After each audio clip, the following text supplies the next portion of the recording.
Click the bell icon to get latest videos from Ekeeda. Hello friends, in this video we will discuss about the manipulators operator. In the last video we studied all the operators of C++ like arithmetic operator, relational operator, logical operator, bitwise operator and so on. Now we will discuss about the manipulators in this video.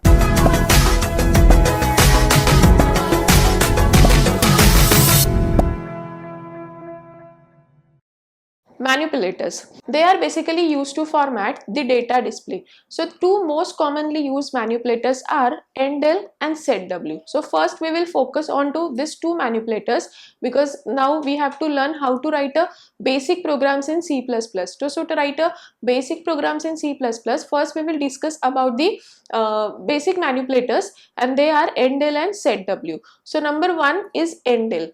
Endl is basically used to end the line. Is used to end the line means what? Suppose I have written more than one cout statement in a program. Then while displaying the output, how it will display the output? All the lines of all cout statements, they will get printed on the one line on your monitor screen. But suppose if I don't want the output in that way, suppose if I want the output in the way in which one sentence, one line, in that case I can make a use of what? Endl statement. So let us see how to use a endl manipulator. So for an example, see here I have written two statements, cout m and endl, and one more statement, cout n endl. So how my output in this case will be, in the first line my m ka value will get printed and in the second line my n ka value will get printed. If I won't make a use of endl, then value of m and n both will get printed on the same line. Next is called as setw. Setw specifies the filled width.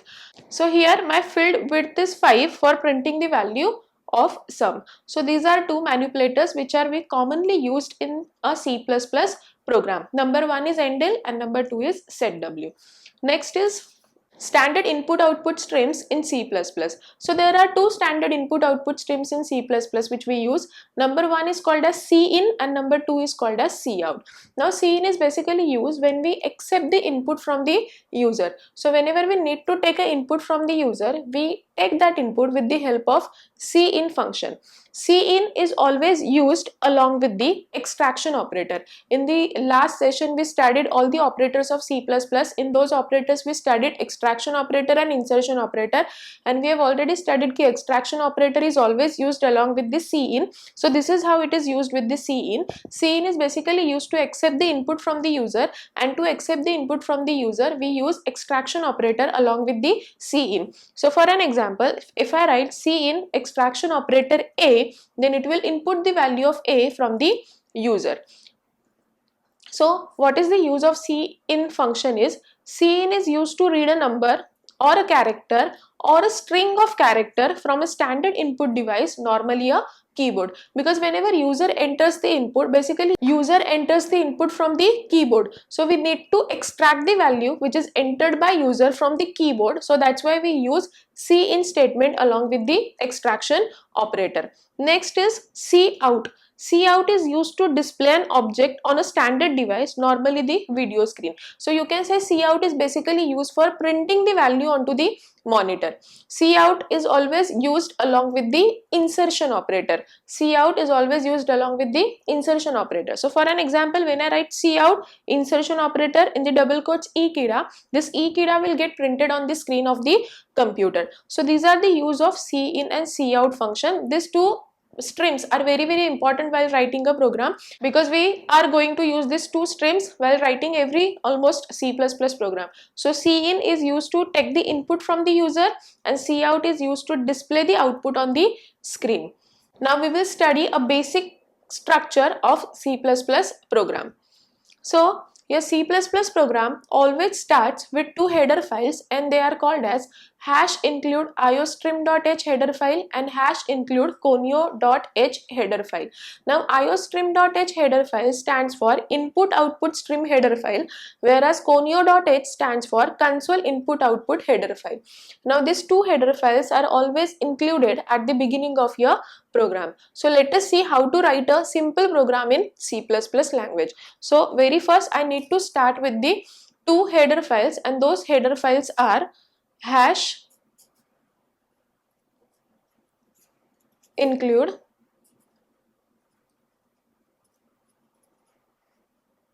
iostream.h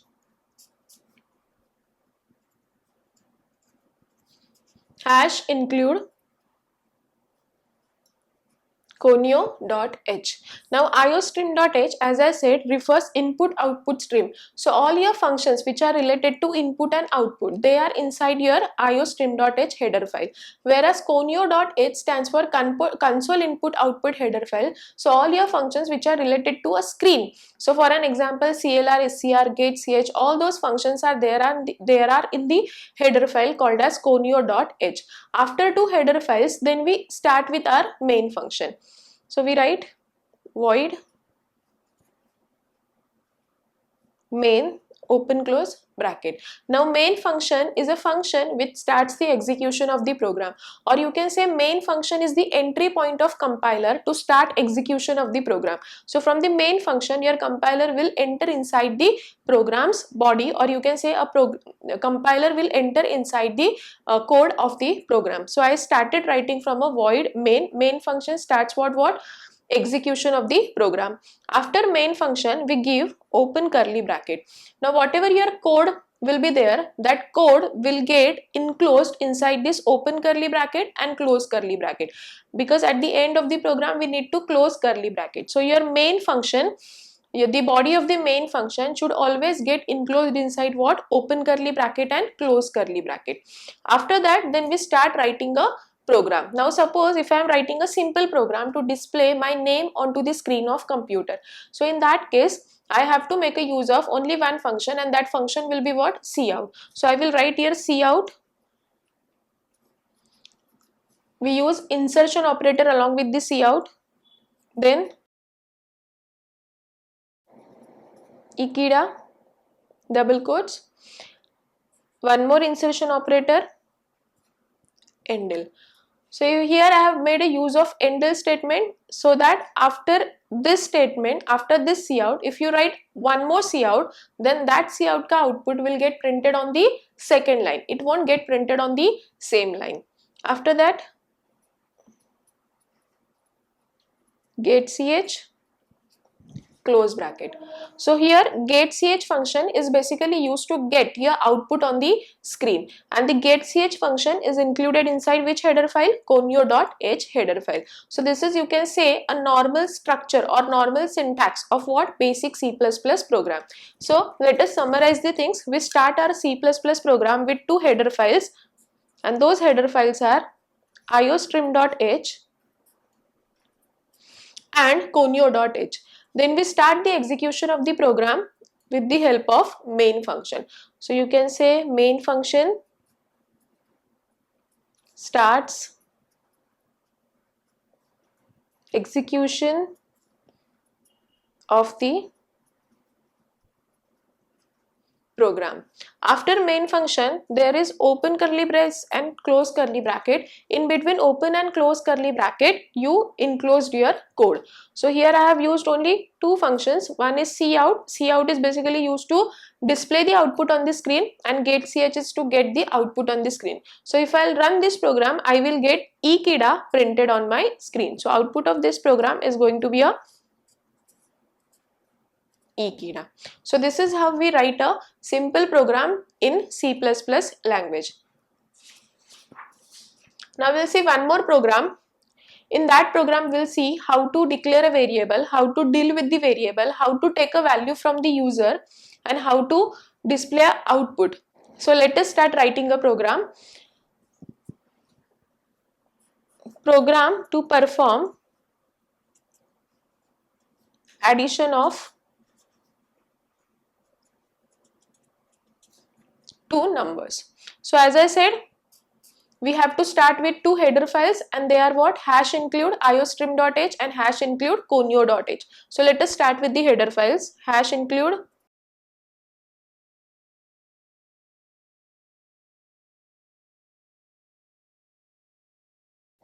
then my program starts with the main function. So I will write here void main. Now see here I am performing addition of two numbers. So first I need to think about how many variables I will be using to perform addition of two numbers.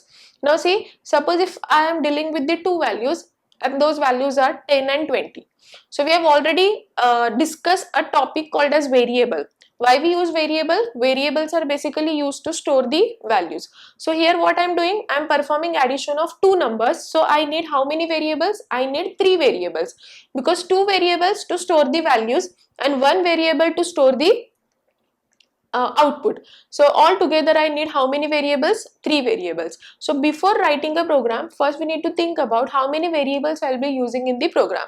So for an example, in this program I'll be using three variables. So let us declare first all those three variables. Now how to declare a variable? Declaration of variable should be along with the data type. Now we have already studied the various types of built-in data type. They are integer, float, character and so on. Now suppose in this case if I am dealing with the number without decimal point, so in that case I will go for a data type called as integer.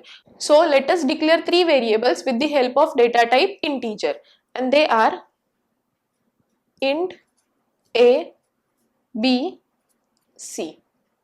Now after declaration of variable, now we need the values of a and b.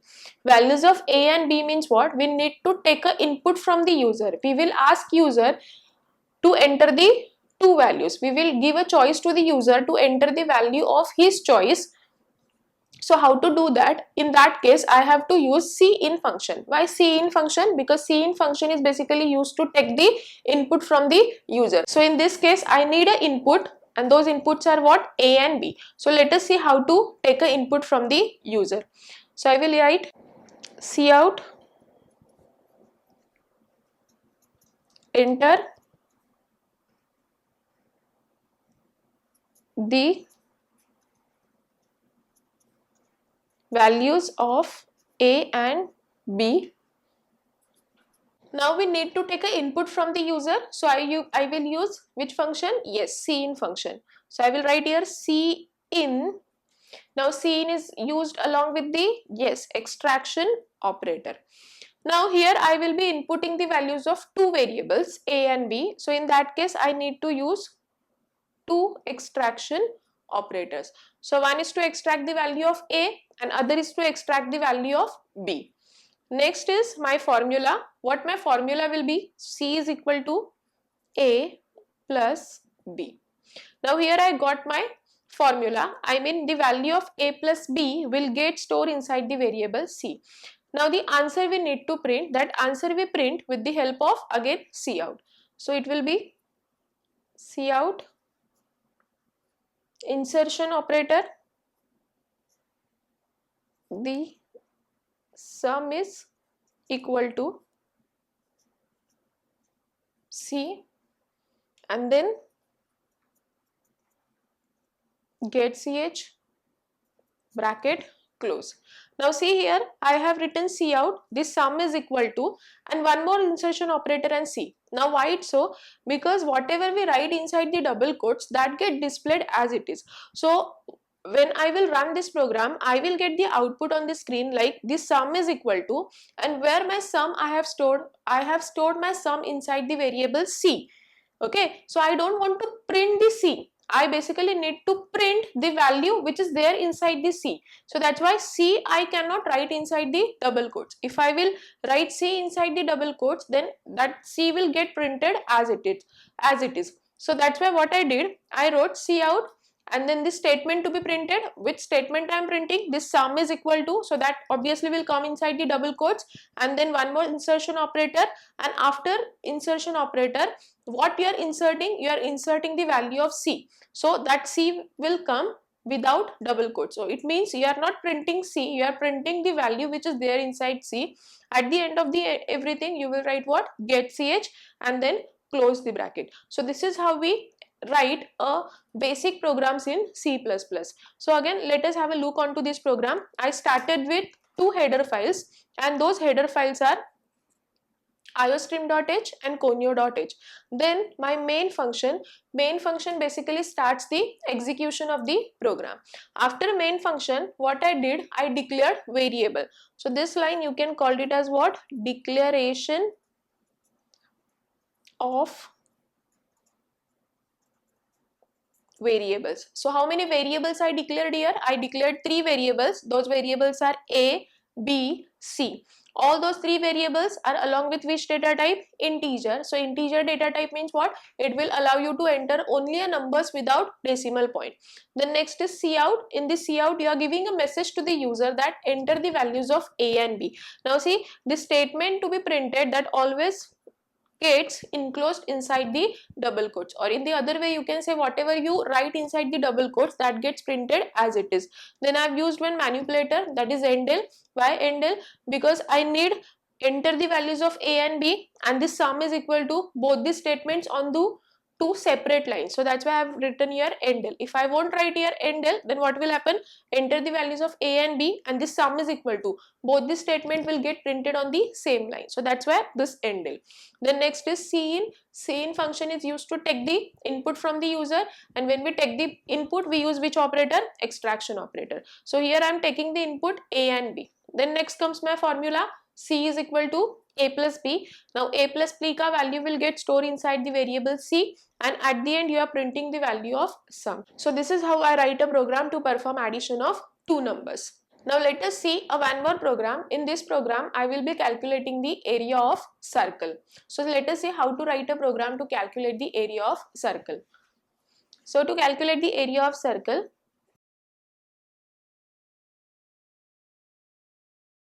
again two header files.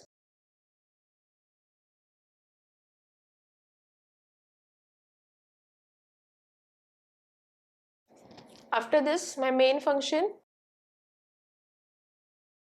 Now to calculate the area of circle, we need to first know the formula to calculate the area of circle. So the formula to calculate the area of circle is like, pi r square. Now the pi ka value is fixed, that is 3.14. So that value you can take as it is, or you can initialize the value of pi while declaring a variable, or what you can say, what you can do, you can directly take the 3.14. That doesn't matter. Okay. So how many variables I need? I need basically a two variables. One variable is to enter the radius, and other variable is to enter the, other variable is to get the output. Okay. So I need altogether two variables. Now see here, in this case, I will be multiplying the value of radius by 3.14. So it is good thing to take a float data type instead of integer, because you may get an answer in what? Decimal. So instead of integer, go for float. So I'm using a data type called as float. Float a, comma, r, comma, you can declare one more variable, that is pi, and after declaring pi variable, you can initialize the value of pi as what? 3.14. So pi is equal to 3.14. Now I got the value of pi, that is 3.14. Now the next step is to take the input from the user. Now in which variable I will be accepting the input from the user? Yes, in the r, because I need to tell user to enter the value of what? Radius. So I will write here cout enter the value of r in endl. So here, this is what my insertion operator, again one more insertion operator, and after that what?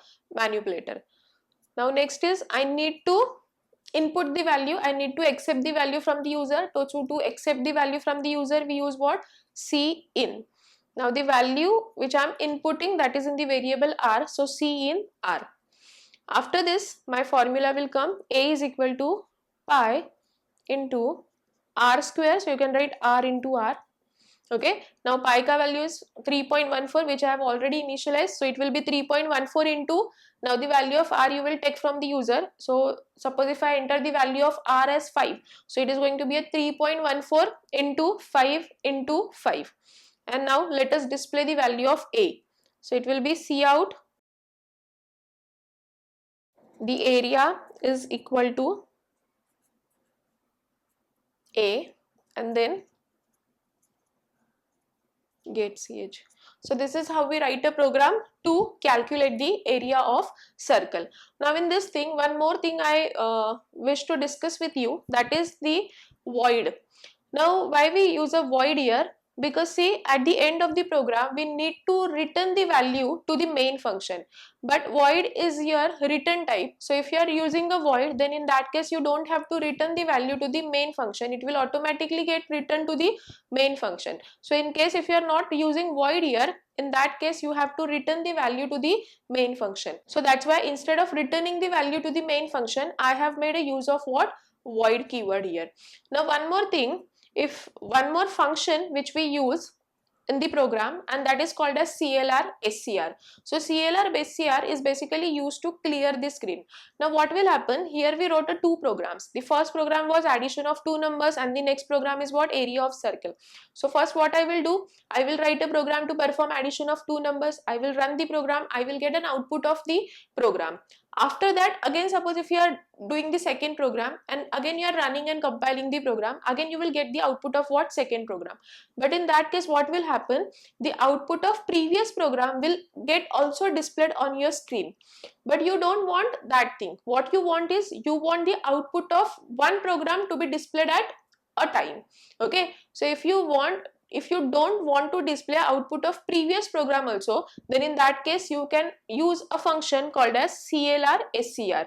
So I write here CLR SCR semicolon. So CLR SCR is basically used to clear the screen. If I don't write CLR SCR, then what will happen? While running this program, I mean after running this program, I will get the output of this program, as well as I will get the output of what?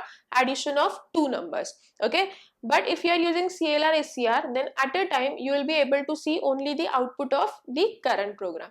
So this is how we write some basic programs in C++. So I hope you have understood how to start writing a program, how to declare a variables, then how to input the values from the user, then how to put that values into the formula, and how to display the answer at the end of the program. I hope you have understood this. In the next video we will come up with some more examples on the C++. Thanks for watching this video.